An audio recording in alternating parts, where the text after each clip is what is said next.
In 2021, a 29-year-old was worth over $20 billion. Politicians praised him. Celebrities lined up to be seen with him. People called him the next Warren Buffett. A year later, he was in handcuffs. What happened to him wasn't a math problem. It was a psychology problem. And it's the same one that's probably sitting in your bank account right now, waiting for the right moment to wreck it. Stick around, because by the end of this video, you're going to see your own money decisions completely differently. You can read every finance book ever written, memorize every formula, every rule, every strategy the experts swear by, and you can still lose money, not because you're not smart enough, not because the market's rigged, but because the real enemy was never out there. It's inside your own head. Welcome back to English Audiobook Summary. Today, we're breaking down one of the most eye-opening books ever written about money. And honestly, it's not really a finance book at all. It's a mirror. It shows you the quiet, invisible ways your own mind sabotages your wealth before you even realize what's happening. Here's the truth nobody tells you. Money isn't logical. It's psychological. In this video, we're uncovering 18 hidden mental traps. Traps that have wrecked regular people and billionaires alike. Traps that might be running your decisions right now without you even knowing it. We're going to break each one down so you can finally see them coming. If you like breakdowns like this, subscribe to English Audiobook Summary. We turn the world's best books into stories you'll actually remember. Let's get into it. Part 1. You're not as rational as you think. Here's a question that sounds simple, but isn't. Two people look at the exact same stock, same chart, same news, same numbers. One buys, one sells. Who's wrong? Neither of them. That's the first trap almost everyone falls into. Believing money decisions are purely logical, that if you just had the right information, you'd always make the right call.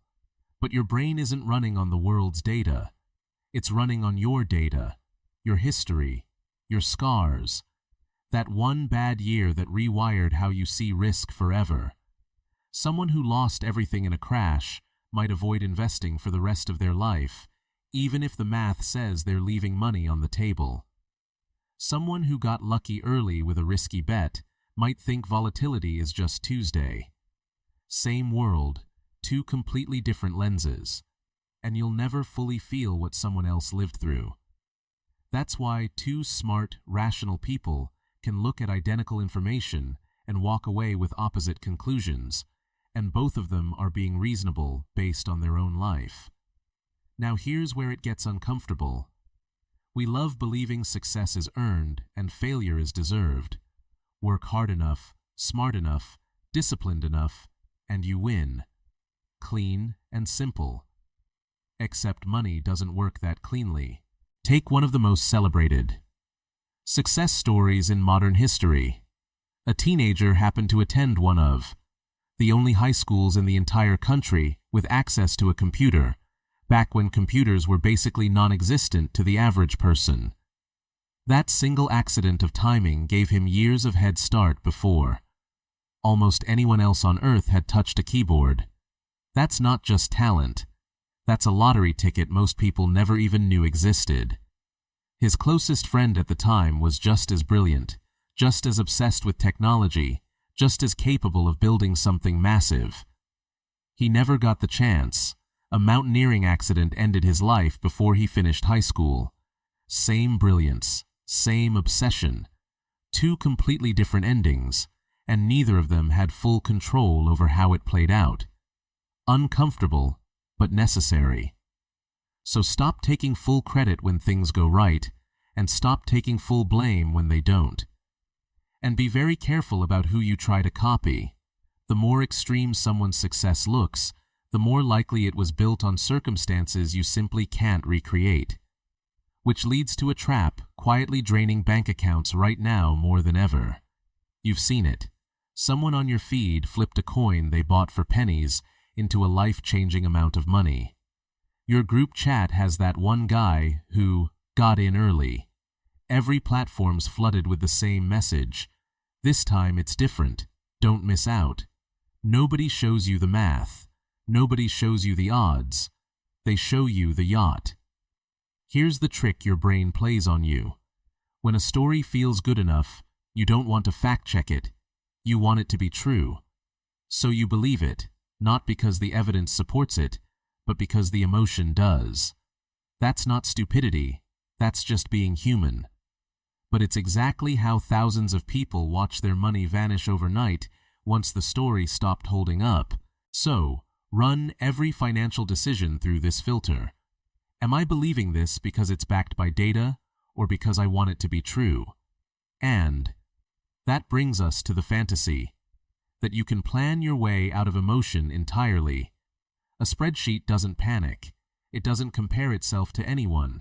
It doesn't lie awake at 2 a.m. after a bad week in the market. You do.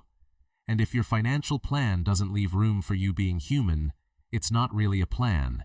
It's a fantasy that only works until real life shows up.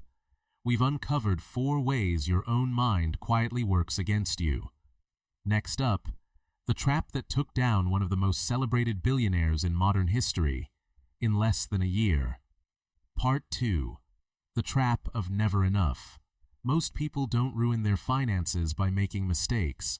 They ruin it chasing something that was never going to satisfy them in the first place. More status, more validation, more admiration.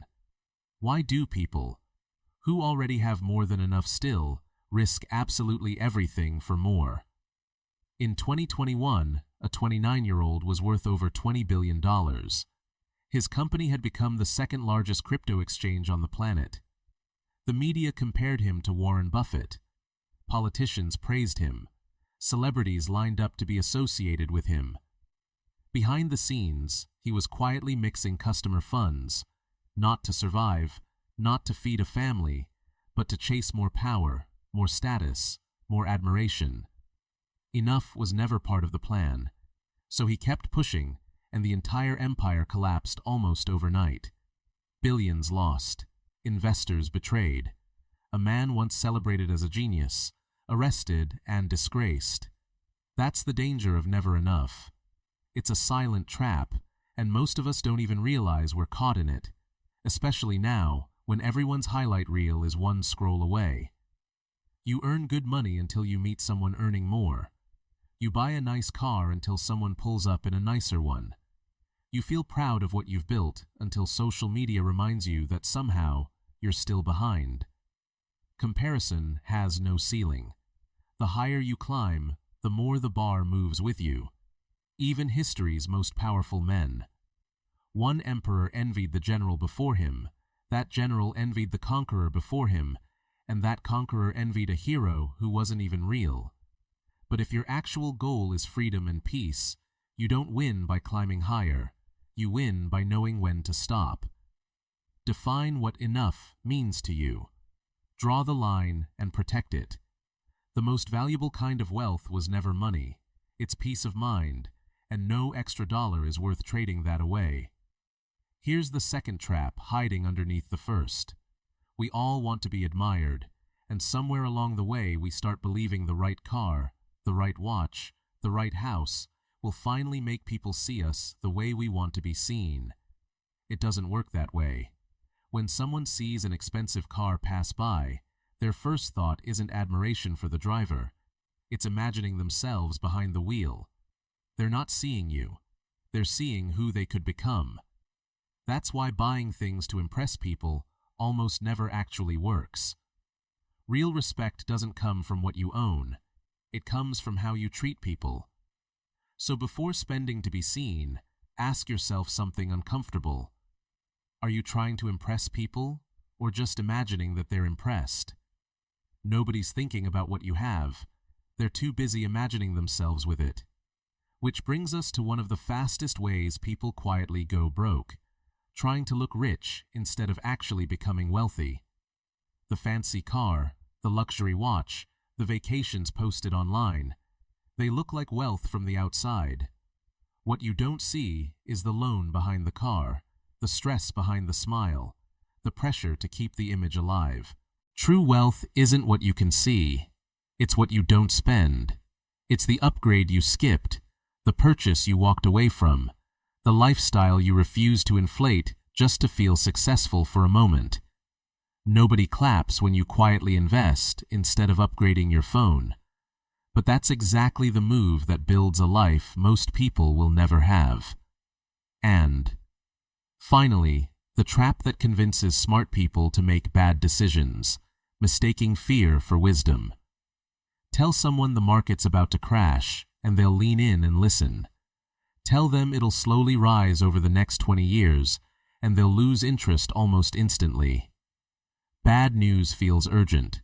Pessimism feels like someone protecting you, while optimism feels like someone trying to sell you something. But real optimism was never about ignoring risk. It's about expecting setbacks and still believing in the long run. That patient realism, not blind positivity, is what keeps people in the game long enough for their decisions to actually pay off. So, next time a headline warns you the world is ending, ask yourself, is this real insight or just fear wearing a disguise? Part 3. Saving doesn't need a reason. Most people think building wealth means making more money, a raise, a high-paying job, the perfect investment. But something else matters far more: how much you save. You can't control the market. You can't always control your income. But how much you save is completely yours to decide, and that's what actually builds wealth over time. Saving doesn't always need a goal. You can save just to create options, to wait, to pivot, to say no when others can't. Savings is the gap between your ego and your income. That one line explains why even high earners live paycheck to paycheck. Picture a lawyer making $250,000 a year, new luxury car, private school, dinner out 5 nights a week, a high-end house with a high-end mortgage. From the outside, it looks like wealth. Behind the scenes, there's nothing left. No breathing room. One job loss, one emergency, and the whole thing collapses because the lifestyle grew exactly as fast as the income did. That's the trap. When your ego rises with your paycheck, your savings disappear. After a certain point, building wealth isn't about earning more, it's about needing less. Less ego, less pressure to impress, less chasing things you don't actually need. And the reward is flexibility, room to wait for the right opportunity, room to walk away from the wrong one, room to handle a crisis or seize a chance most people won't be ready for. When things go wrong, and they will, it won't be intelligence that saves you. It'll be the space you built by living below your means. Now here's a trap almost every new investor falls into: thinking investing is free. It's not. You don't always pay with money. You pay with stress, with doubt, with the gut punch of watching your portfolio drop 30% overnight. Not every price shows up on a label. Market volatility is a fee, not a fine. It's part of the cost of admission for the kind of mindset that lets you stick around long enough for your gains to actually show up. Consider a company that returned over 35,000% across 16 years. Incredible. Except it spent 94% of that time trading below its previous high point. To win, investors had to live through constant discomfort. That discomfort was the fee. Most people try to avoid it. They chase quick wins, try to time the market, jump in and out, and by avoiding the short-term pain, they usually end up paying double in the long run through missed gains and costly mistakes. So expect the emotional cost. Accept the discomfort. There's no free lunch in investing, and the sooner you accept that, the more likely you are to stay in the game long enough to win it. Which brings us to something people get backwards constantly. Getting rich and staying rich are two completely different skills. Getting rich takes boldness, risk, optimism. Staying rich takes something far less glamorous: caution, humility, resilience. Building wealth is offense. Keeping it is defense.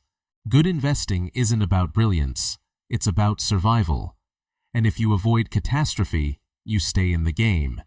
And if you stay in the game, compounding does the rest. That's why the best investors build in room for error instead of chasing perfection, holding extra cash not for returns, but for flexibility during a crisis, spreading investments so one bad move doesn't wipe everything out, and preparing their mindset so staying calm while everyone else panics becomes a superpower. Call it a healthy mix of confidence and caution, hope in one hand, fear in the other. And finally, the trap almost every financial plan falls into: overestimating how well it'll actually hold up. Most plans look great on paper, but a plan doesn't feel fear, doesn't get laid off, and doesn't panic during a downturn. You do. The most important part of any plan is planning for your plan not going according to plan, building in enough margin that you can endure the unexpected without falling apart. That's why smart planners often assume their future returns will be noticeably lower than historical averages. That one adjustment helps them save more and sleep better. Often the problem isn't the plan, it's the nerves. A strategy doesn't fail because it was wrong. It fails when the stress becomes too much to handle. And if your entire financial life depends on one job, one income stream, or one big bet, that's a single point of failure. If it breaks, you break with it. The whole point of a margin of safety is to make forecasting unnecessary. You might not have millions right now, but you already have the one thing every wealthy person actually depends on: time. Part 4. The Force. Nobody respects. Warren Buffett is worth around $160 billion. More than $150 billion of that came after his 65th birthday. Let that sink in. He didn't get rich from chasing big returns. He got rich from starting early and staying in the game. The most powerful force in finance isn't talent, it's time. Our brains just aren't built to grasp how powerful that force really is. He started investing at age 10. By 30, he was a millionaire. But what made him one of the richest people alive wasn't one brilliant move. It was staying in the game for over 80 years. If he'd started in his 30s and stopped in his 60s, he'd still be successful. You just probably wouldn't know his name. Compounding was never just about high returns. It's about earning good returns for a really long time. That's the whole secret. Most people think smart investing means chasing the biggest gains, but those are usually one-time wins, rare, and almost impossible to repeat. Real wealth comes from a good return, repeated for a long time, without blowing up along the way. It's built slowly, quietly, over decades. Think of it like planting a tree.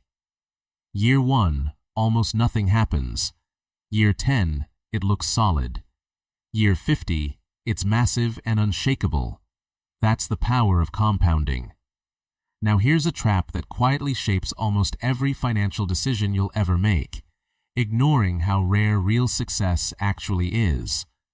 One big win can cover a dozen small losses, and that's not luck. That's how success genuinely works. In money and in life, most outcomes are driven by a small handful of rare events. Hard to predict, easy to overlook, but when they happen, they change everything. You can be wrong half the time and still make a fortune, because one breakout win can do all the heavy lifting.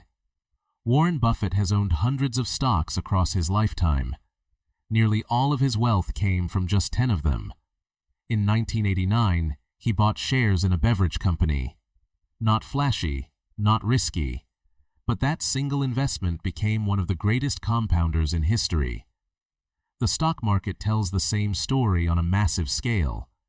Since 1980, just 7% of companies in a major U.S. market index drove all of the market's net gains, while 40% of stocks dropped over 70% and never recovered. We love clean stories. We focus on the big wins and quietly assume that kind of success is normal or repeatable. It usually isn't. So stop trying to be right all the time and start focusing on simply staying in the game.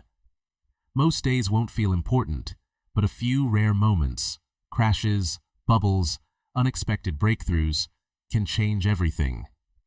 You only need to catch one of them to win big, and the longer you last, the better your odds get. Which brings us to a question most people never stop to ask. What if the real reward of money isn't a car or a house or even status? The greatest benefit of money isn't stuff, it's freedom, especially freedom over your own time, not luxury. Control. Controlling your time is the highest dividend money can pay, because deep down, we don't just want more money, we want more control, more space to think, to breathe, to choose. Even if you genuinely enjoy your work, doing it entirely on someone else's schedule can still feel like a weight. Checking messages at night, taking calls on weekends, and staying on even when you're supposed to be off. A landmark study on happiness in America found that a strong sense of controlling your own life was a more reliable predictor of well-being than almost anything else measured.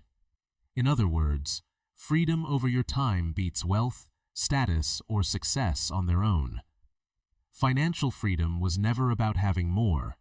It's about needing less, not retiring early for the sake of it, but living life on your own terms. The highest form of wealth is waking up every morning and saying, I can do whatever I want, when I want, with whoever I want, for as long as I want. Part 5. You will not stay who you are today. The most important events in your financial life, you won't see them coming. That's exactly what makes them so powerful. They're surprises. And yet, so many investors treat history like a crystal ball, believing if they study the past hard enough, they can predict what's coming next. But history is the study of change, ironically used by most people as a map for the future. And in finance, that mindset often fails, because the biggest shifts are almost always unprecedented. New risks, new technologies, new shocks nobody saw coming. History still matters. It teaches us how people tend to react. We panic during crashes, and we get greedy during booms. It gives us humility, because it reminds us that past surprises weren't predicted either, and future ones won't be predicted now.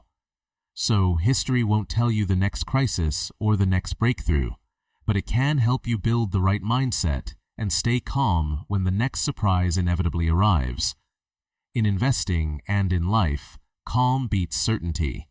That's what actually wins over time. Now here's a trap that's almost invisible, because it doesn't feel like a trap at all. Forgetting that you will change. You think you know exactly what you'll want in 10 years. You probably don't, and that's not a flaw. That's just being human. Psychologists call this the end of history illusion. We clearly see how much we've changed in the past, but we consistently underestimate how much we'll keep changing in the future.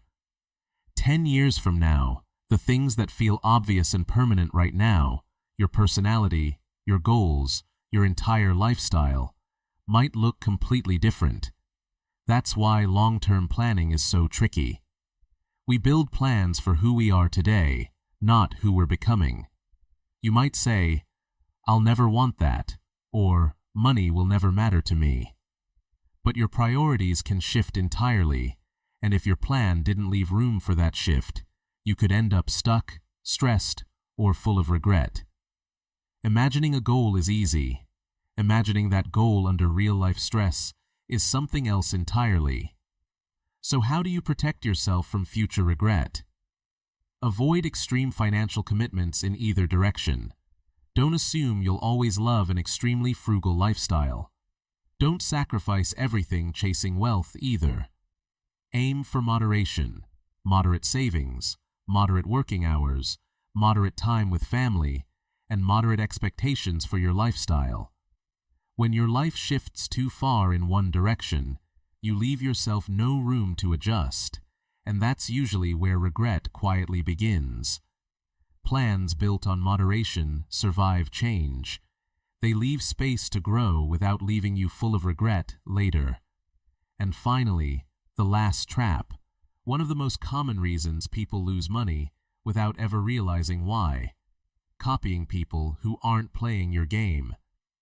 The fastest way to lose money is following advice that was never meant for you. It happens constantly. You see someone making quick money, you hear a bold prediction, and you feel like you're missing out. But you don't see that they're playing a completely different game than you are. Know what game you're playing, and don't let someone else's game distract you from your own. Someone chasing short-term momentum isn't playing the same game as someone investing quietly for retirement decades away. But when you copy their moves, you also inherit their risks, without ever knowing the rules they were actually playing by. Few things matter more with money than understanding your own time horizon and refusing to be swayed by people playing a completely different game than you. Just because someone made money on a short-term trade last week doesn't mean the same move makes sense for you. A long-term investor values patience and time in the market. A short-term trader values speed and precise timing. Mix the two up, and you end up paying the price for both.